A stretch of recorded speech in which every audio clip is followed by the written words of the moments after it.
Olá, pessoal! Hoje, na nossa aula de iniciação científica, nós vamos dar uma olhadinha em como está o andamento do nosso projeto, tá? Então, eu vou mostrar para vocês o que vocês já escreveram. Eu estruturei a introdução, reuni tudo que vocês me enviaram lá digitado. Lembra que eu pedi para vocês me enviarem digitados os parágrafos? Era para que eu pudesse estruturar a introdução, tá? Então, eu vou mostrar para vocês e fazer alguns pequenos comentários. Então, vamos lá. Então, o projeto do 9º ano sobre preconceitos está organizado da seguinte forma. Vou lendo e pontuando para vocês. O preconceito é uma questão que já vem sendo tratada há alguns anos, sendo ele um assunto bem abrangente que engloba diversos tipos de categorias, como a homofobia, o racismo, a deficiência, o machismo e outros. O que nos leva a refletir se a humanidade está realmente evoluída ou parada no tempo, em uma época em que as pessoas eram restritas a uma determinada cultura passada de geração em geração, sendo assim um assunto bem importante para ser debatido. É uma ótima introdução, só falta a citação, né? Eu sei que foi, acho que a Bianca que fez isso daqui. Procura aí em algum artigo e coloca, Bianca, uma citação aqui, para a gente não retirar, porque tá um início legal. Depois vocês trouxeram. Alport, em 1964, desenvolveu uma teoria que é considerada muito importante para o estudo desse tema. Segundo ele, o preconceito pode ser considerado uma forma de atitude hostil que ataca uma pessoa que pertence a um grupo e, por ela pertencer a esse grupo, supõe-se que ela possua as características atribuídas aos demais, algo comum, principalmente na infância. O comportamento de discriminar alguém está relacionado a grupos distintos e possui 5 graus de manifestação: verbalização negativa, evitamento, discriminação, ataque físico e exterminação.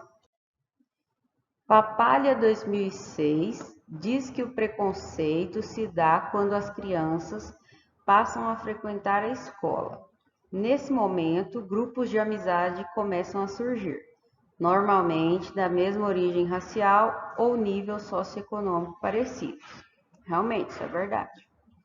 Isso faz com que a criança se restrinja a certos hábitos e comportamentos impostos por ela mesma. Tenho que tirar aqui esse ponto final. As crianças são muito influenciadas por gestos ou ações de outras pessoas. Por isso, qualquer tipo de preconceito ocorrido no meio familiar não exclui a chance da criança aprender comportamentos discriminatórios na escola. O essencial era colocar a citação aqui, ó, no final, porque vocês trouxeram uma nova ideia, né? E não citou quem falou. Então, foi esse Papalha aqui, 2013? Se foi, tem que colocar aqui no final. A expressão máxima da violência contra a mulher é o óbito. A maioria das mortes são ocasionadas pelo conflito de gênero, pelo simples fato de a mulher ser ela mesma. Esse fato é denominado de feminicídio. Aí está aqui a citação. Aproximadamente 40% de todos os homicídios de mulheres no mundo são cometidos por um parceiro íntimo. Em comparação, essa proporção se aproxima a 6% entre os homens assassinados por suas parceiras. Olha a diferença, né? De 40% para 6% com homens, bem grande. E é um dado interessante para se ter em artigo. Nesse caso, a porcentagem de assassinatos por mulheres é aproximadamente 6 vezes maior do que a porcentagem de homens assassinados. No Brasil, estima-se que no período entre 2001 e 2011 ocorram aproximadamente 50 mil feminicídios. Ocorreram, li errado. É provável que grande parte desses homicídios foram decorrentes de violência doméstica e familiar contra a mulher. Entre os anos de 2009 e 2011 foram considerados como feminicídios as mortes cuja classificação se dá por agressão. No período analisado, foram registrados cerca de 13.071 feminicídios no Sistema de Informação sobre Mortalidade. As vítimas foram mulheres de todas as idades, mas, contudo, as principais vítimas foram mulheres jovens, a maioria delas com baixa escolaridade e moradoras da região Nordeste, Centro-Oeste e Norte. Esse ponto final não é aqui, depois da citação.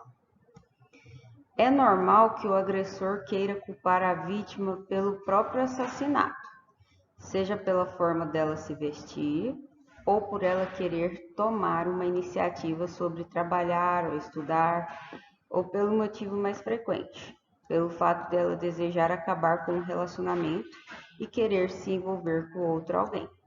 Então, olha, o motivo mais frequente é quando a pessoa quer acabar com o relacionamento.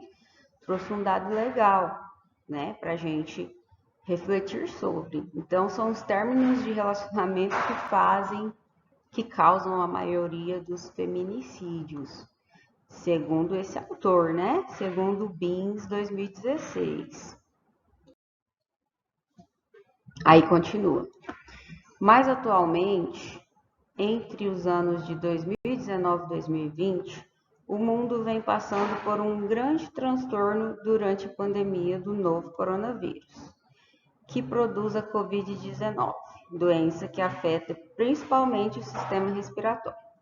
Os sintomas e a gravidade podem variar de pessoa para pessoa, e o seu rápido contágio fez com que a OMS tomasse proporções globais. A medida adotada foi o isolamento social, o que fez com que toda a população do mundo ficasse em casa, com saídas permitidas apenas para serviços necessários, né? Como a compra de alimentos em mercados ou de remédios em farmácias. Ok. A gente pode pôr assim, esse fato, né? Ou a pandemia do coronavírus fez com que as mulheres vítimas de agressão ficassem vulneráveis aos seus parceiros. E em meio a esse cenário pandêmico, quando se era feito o lockdown total, serviços que eram essenciais para denúncias de violência contra a mulher ficassem sobrecarregados, já que estes não estavam operando com toda a sua capacidade. Aí a gente pode pôr um ponto final aqui, porque está muito grande o parágrafo, tá? Com base nisso, houve o acréscimo da rede de denúncia online. Mas, por outro lado, ainda havia a possibilidade de muitas mulheres não terem o acesso à internet. Então, mulheres em situação de vulnerabilidade continuaram desamparadas. Aí eu já destaquei várias outras vezes e vou falar de novo. A citação está errada. Vocês colocaram 2014, nós estamos falando de um cenário muito atual. Essa citação não vale. Tem que ser 2021, 2020 aí no máximo. A pandemia não é de 2020 para cá? Então essa citação aqui está errada. Tem que ser corrigida. De onde vocês tiraram essa informação? De onde veio aqui sobre essas denúncias, sobre as denúncias online? De onde veio isso aqui? De onde vocês tiraram que as mulheres vítimas de agressão estavam mais vulneráveis por causa do lockdown? E aí? Não é 2014, naquela época nem existia pandemia. Então tem que arrumar, né? Tá perfeita a ideia que a gente tinha discutido, top. Só falta arrumar a citação. Aí é o grupo que fez todos esses parágrafos, colocou as referências certinhas. Aí a gente continua o nosso texto. Preconceito, discriminação e violência existem no cotidiano dos homossexuais, assim como em vários grupos políticos e religiosos conservadores. Por exemplo, atos bárbaros que incentivam a agressão e comportamentos cruéis contra essa parte da sociedade. Talvez a gente possa dar uma melhorada aqui no início dessa frase. A sociedade brasileira apresenta aspectos relacionados ao chauvinismo masculino. Vocês sabem o que significa isso? Quero saber de vocês. Esta característica reflete diretamente a relação de vida e trabalho dos homossexuais, que vai desde a infância, né, até a idade adulta, devido a diversos problemas relacionados à marginalização social e à intolerância que sofrem. Verdade. Eu falei aqui que vai, né? Tem que conferir aqui se é plural ou singular. Deixa eu ver. Apresenta essa que vai. Depois, as portas do novo século, eu trocaria esse termo, as portas, tá? Isso aqui não foram vocês que inventaram. A sociedade em geral torna-se cada vez mais consciente das diferenças e multiplicidades sociais emergentes que a competem, né? Deve ser. Tem que arrumar aqui. Bem como da necessidade de regular os vários aspectos envolvidos nos relacionamentos sociais decorrentes dessas diferenças. Beleza. O que eu preciso? Das referências. As referências que me foram enviadas não estão corretas. Então, eu preciso desse grupo urgente. Lorenzo Rodrigues, 2017, Sennett, 2002. Cadê a referência dessa citação? Eu não sei qual é. E precisa ir para o artigo. Vocês escreveram, beleza, ótimo. Agora eu preciso da referência, tá? Eu não tenho essa referência. Eu preciso que vocês encontrem o mais rápido possível. Depois, de acordo com Soares et al., 2018, o preconceito contra negros existe independente da classe social das pessoas. Um exemplo de caso de racismo foi o que aconteceu em 2014, no jogo entre Grêmio e Santos, no qual houve uma vitória por 2-0 pelo time alvinegro, no estádio de futebol do Grêmio, na cidade de Porto Alegre. Durante o jogo, torcedores do Grêmio que se encontravam atrás do gol do goleiro Aranha estavam praticando atos de racismo contra o jogador santista, chamando-o de macaco. Com isso, percebeu-se que o preconceito está muito mais embutido na atualidade do que se pensa. Velado, né? Nem é velado nesse caso, porque eles estavam xingando mesmo cara de macaco, né? Há um racismo por muitas vezes escondido dentro da sociedade. Desta forma, compreendeu-se que o racismo vai muito além de classe social e poder aquisitivo. Ele está diretamente ligado à cor da pele e raça, mostrando o enraizamento forte. A gente pode pôr aqui, ó, deste tipo de preconceito, para não repetir racismo de novo, tá? Então, o que eu preciso desse grupo? Cadê as referências? Citou Osório, citou Soares, mas não me deu a referência desse texto ou dessa citação. Eu preciso dessas referências para colocar lá no nosso projeto.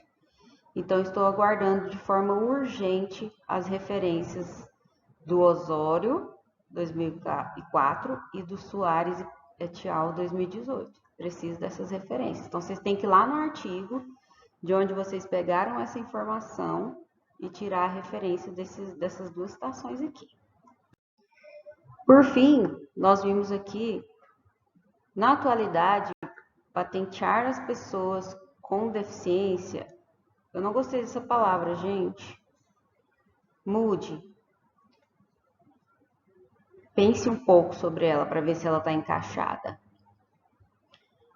Patentear as pessoas com deficiência é reconhecer o movimento de luta contra o preconceito na busca da inclusão social.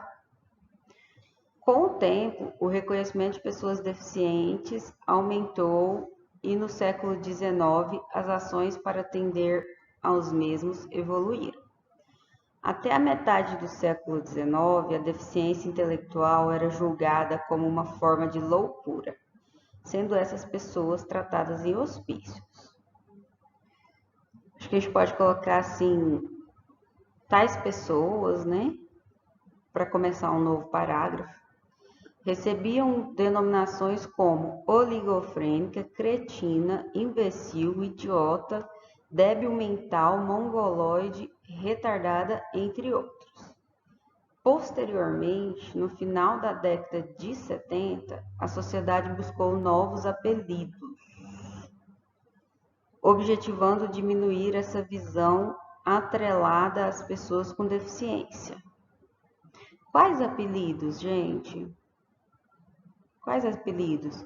Porque aqui vocês já aparecem com uma nova informação, ó. Sendo que no início da década de 80 foi decretado o Ano Internacional da Pessoa Deficiente, fazendo-as ter mais visibilidade na sociedade. Ok, excelente informação. Mas quais apelidos aqui veio na década de 70? Né? Para completar, falta só isso para completar essa frase, tá? Então, ler lá nesse artigo só para a gente completar essa frase. E aí faltou a referência. Cadê esse Lana Júnior? Vocês citaram esse autor, essa autora, né? Pelo jeito, sei lá. Mas não trouxeram a referência. Então falta a referência. Preciso dela para pôr no projeto, tá? Onde que eu vou pôr no projeto? O nosso projeto tem uma partezinha lá, ó, escrito referências. Nessas referências vai vir tudinho aqui, ó. Lá embaixo, todas as referências que a gente utilizou. Os meninos usaram lá o Alport, tá aqui o Alport, 1954, ó. Usaram lá o Papaya 2013, olha ele aqui. E lá embaixo, porque eu não colei aqui, aqui ó, reticências, né? Uma reticências bem feia. Lá embaixo vem todas as referências que os meninos colocaram. Mas falta as referências que eu falei para vocês, tá bom? Então, ó, o que a gente tem para fazer na próxima aula? Objetivo geral, nós vamos fazer juntos na próxima aula. Faltam os objetivos específicos, que cada grupo vai me trazer um, referente a cada preconceito. E aí nós vamos meter brasa na metodologia. Como que será feito esse projeto? Nós vamos aplicar questionário, aonde, qual o público, em qual local, como vai ser feita essa pesquisa. É o que a metodologia vai explicar. Então, é o que nós faremos, tá bom? Então, é isso hoje. Pessoal, urgente. Façam as alterações urgentes. Nós temos apenas até 22 de outubro para entregar esse projeto. Ou seja, tá acabando o tempo. Tá acabando o tempo. E tem que estar pronto, tá? É uma exigência da escola, tem que estar pronto o projeto, tá? Então vamos lá, a gente consegue. Um abraço e até a próxima aula. Tchau!